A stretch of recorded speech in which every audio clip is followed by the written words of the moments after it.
Today we're going to talk about Rome moving from a republic to an empire. So what this means is we're going to move power away from things like the Senate that we've been talking about to more dictator hands. So we're going to see rulers that are going to basically rule for themselves, and we're going to kind of see how that works out for Rome. All right, here we go. So, growing inequality and unrest and the new role of the army. So, by the second century BC, the Senate, who, like we've talked about, was mostly the landed aristocracy. So, that was the really wealthy, powerful families in Rome. Okay, they were the ones who made up the Senate. They were the ones who really were governing Rome. And so, the backbone of Rome's army and state had always been the small farmers, though, because they were the ones who were actually providing the soldiers, and they were the ones providing, um, the labor and all that. So the thing is, though, is these small farmers, a lot of them have been losing their lands to these large, wealthy landowners who make up the Senate. So what's going to happen is people are going to start to move from the rural areas into the cities, trying to find work or trying to find something to do to make some money feed their families. And so this is going to create a new urban class of landless poor, but this is going to lead to unrest because whenever there is a very large gap between the rich and the poor, there's almost always economic decline as a result. And whenever there's economic decline, there's almost always unrest of some sort where people blame the government for their situation. So the brothers Tiberius and Gaius Gracchus, these are reform-minded aristocrats. So they're nobles or part of the Senate, but they are trying to fight for the small farmer. Okay, so they saw that there was a problem in the decline of the small farmer. So they're going to call for laws that give the public land back to those landless poor. In 133 BC, a group of senators, however, is going to kill Tiberius, and then later his brother Gaius will be killed as well.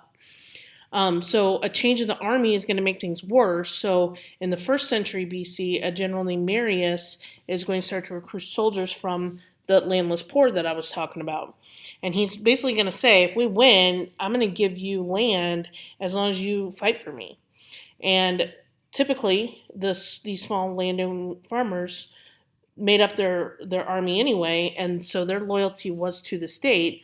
But now Marius is starting to make it to where these generals are starting to become political. And so this guy comes to you and he says, well, I'm going to give your land back. And you're going to be like, yeah, I'm going to fight for that guy. And so all these more political generals are going to start to gain more and more power. So Sulla was the next general to wield political power. He was given command of a war in Asia Minor. So remember, that's the Anatolian Peninsula, that's present day Turkey. So the Council of the Plebs still around. The Council of the Plebs is going to try to give it to Marius, but a civil war is going to break out, and then Sulla is going to win by seizing Rome in 82 BC.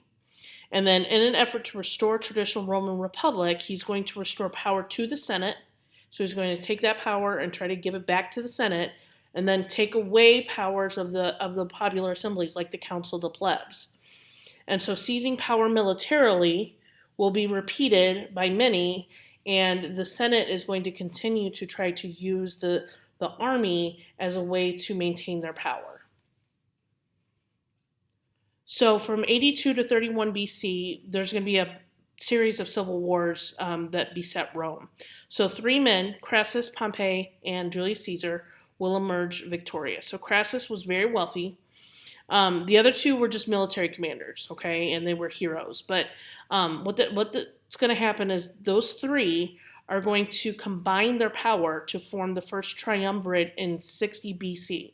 So this is important because instead of one guy being in power, the government now has three men with equal power. Okay, each man had a military command, but what's going to happen is Crassus is going to be killed. And so the Senate decided that rule by Pompey alone would be best, and so they ordered Julius Caesar to give up his command, but he's going to refuse. Okay, so he's going to keep his loyal army, and he's going to take it and he's going to move it illegally into Italy when he crosses the Rubicon. So there's a kind of a saying to cross the Rubicon. It's kind of like there's no going back after that if you cross the Rubicon. And this is where that comes from. So he crosses the Rubicon and he's committed to what he's doing. He's invading Italy with his army. So this right here shows him crossing the Rubicon, and you can see, so there's the Rubicon River right here. So he's taken his army and he's moving south. Okay, so he is in Italy and he's like deep in Italy. So Caesar defeated Pompey and then became dictator in 45 BC. So dictator being an absolute ruler. Now, when he came into power, he knew that Rome did need reforms. So he's going to give land to the poor, and he's actually going to expand the Senate to 900 members. So remember, before it was 300. So this is greatly expanding the Senate, and it's going to really weaken its power. So mostly because he's going to pack it. He's going to fill it with his supporters. And so the Senate doesn't like this, obviously, especially the original Senate.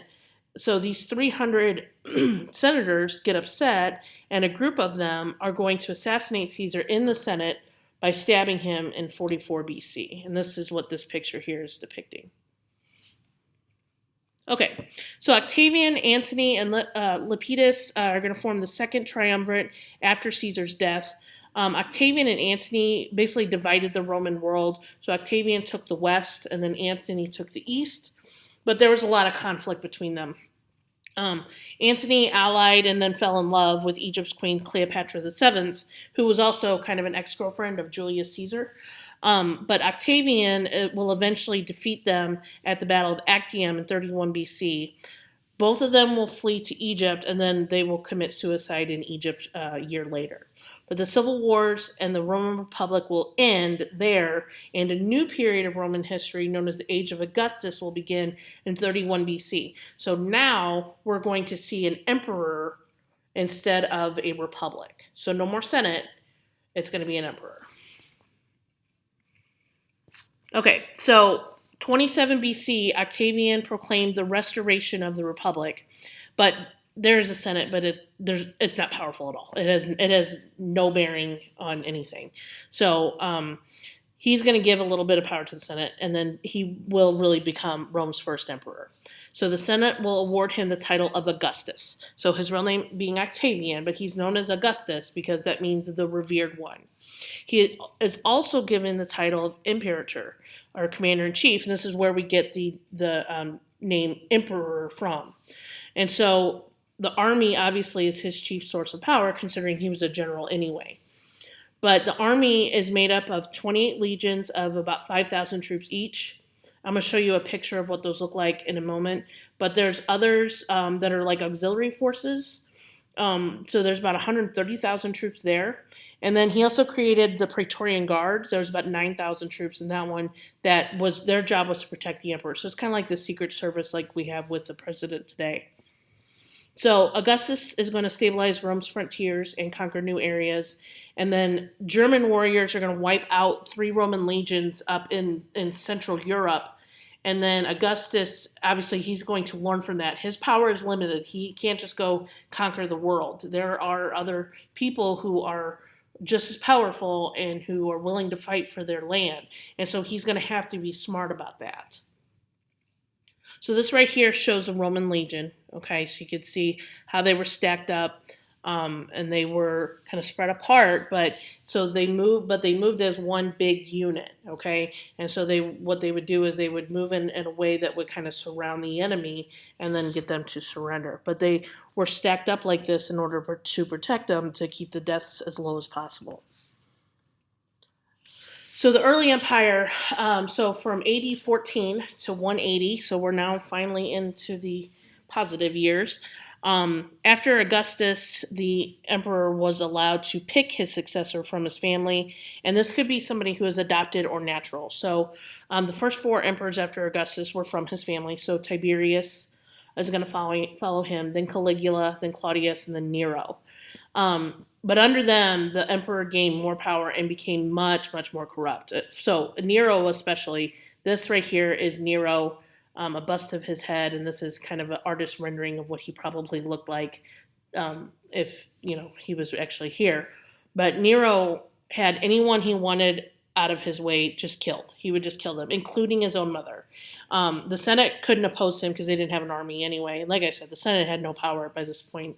So his legions eventually are going to revolt against him, and then he's going to commit suicide. So he was corrupt and a little bit crazy.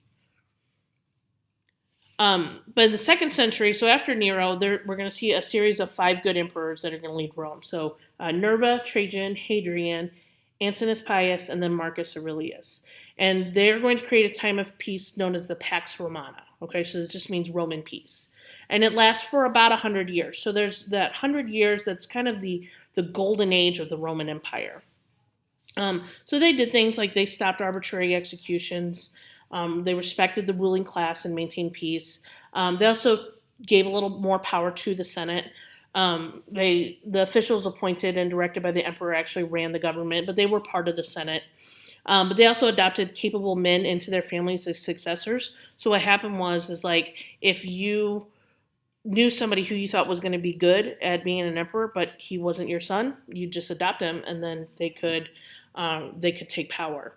And then some even instituted programs to help the people.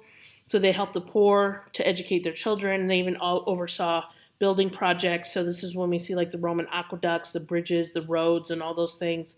A lot of the infrastructure is really going to get built up during this time period. So Rome's also going to expand during this time. So Trajan is going to expand into Romania, Mesopotamia, and the Sinai Peninsula. So Eastern Europe and then down into the Middle East. Hadrian realized that the empire was getting too large to rule. He decided to withdraw troops from Mesopotamia, so that's where Iraq is, and he became defensive along Rome's frontier. So one of the things he's going to do is he's going to build a wall. It's called Hadrian's Wall in northern Britain, and it's in this, it's right here, this wall, this red line that goes across Britain. So he's going to build a wall to keep out the Picts and the Scots. Okay, so these are the indigenous people there. By the 2nd century, the Roman Empire covered about 3.5 million square miles and had a population of over 50 million. This picture right here is Hadrian's Wall today, just FYI. But the imperial government helped unify the empire by recognizing local customs and granting Roman citizenship.